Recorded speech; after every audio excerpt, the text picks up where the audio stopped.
egging me on. So there's a very interesting chain of events that took place that ultimately landed me in Pharrell's kitchen, spitting for him in the clips. So I go to a buddy of mine's wedding, and people come out to me like, hey, that's Pharrell's brother, because everybody there knows I rap and I'm doing music. They're like, man, that's Pharrell's brother.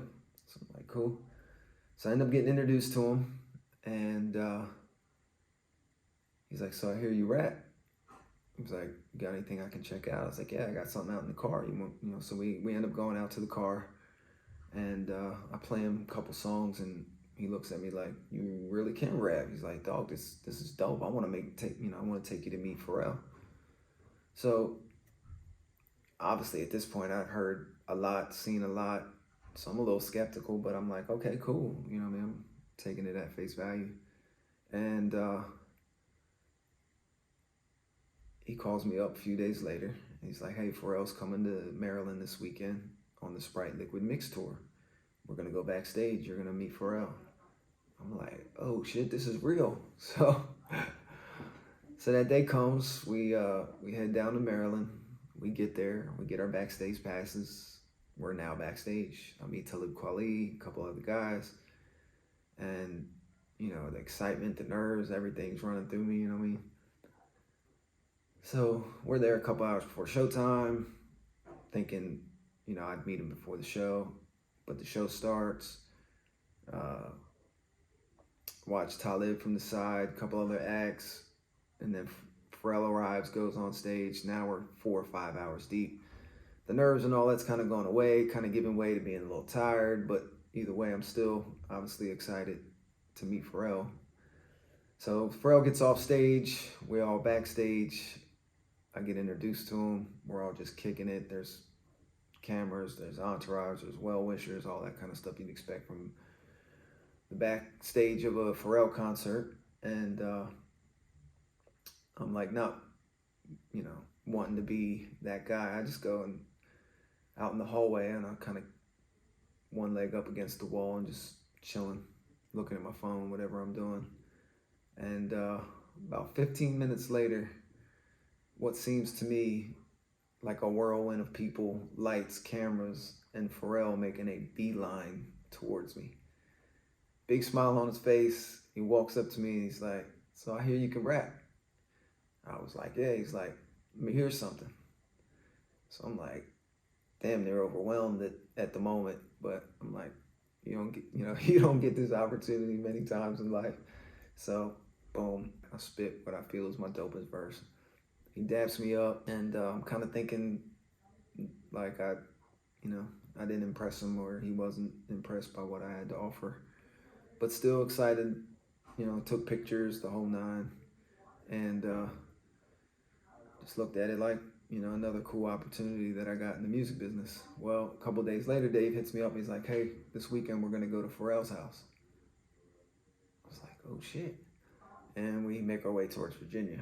A couple hours later, we pull up to a beautiful house, like big yacht boat looking thing at the dock, beautiful property, water view, the whole nine. So Dave knocks on the door. Pharrell answers. But the look he gave us kind of made me feel like he wasn't expecting us. I could be off base, but that's just how it felt. But either way, he invites us in, takes us into the garage, shows us the Porsches, the Corvettes, and all these, I think there was a Bentley in there.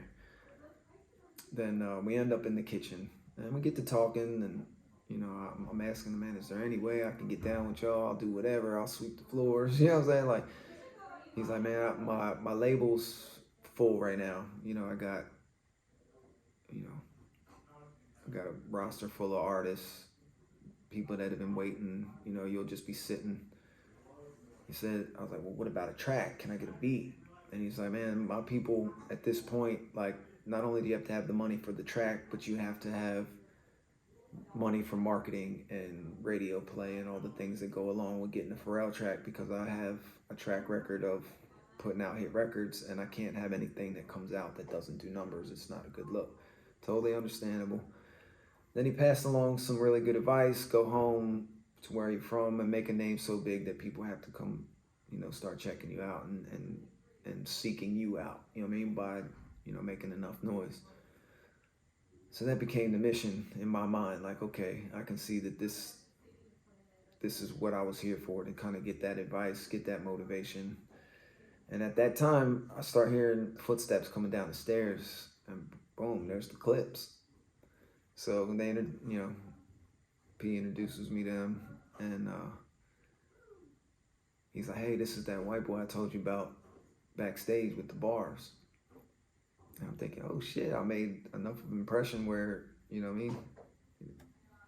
introduced me as, the kid from backstage with the bars." So he's like, "Man, spit something for him." So I ended up spitting a verse, and I think one of the guys was basically like, "Man, you just gotta, the bars are crazy, but you gotta work on the flow and get a little bit more comfortable." I was like, "Man, I'm just a little nervous. Let me spit you something else." So I spit another joint. They were like, "Man, much better." Definitely, you can tell it was just a little bit of nerves, but still, just work on those things, man. You got it. You got bars. Just, what I'm saying? Just keep putting in the work. So never heard another thing from either Dave or Pharrell, but I took away some good advice. I got the experience of kind of like just being put on the spot, cameras, the whole thing, and got to meet some well-respected artists in the process. So it was a cool experience overall, so yeah, that's how I met Pharrell.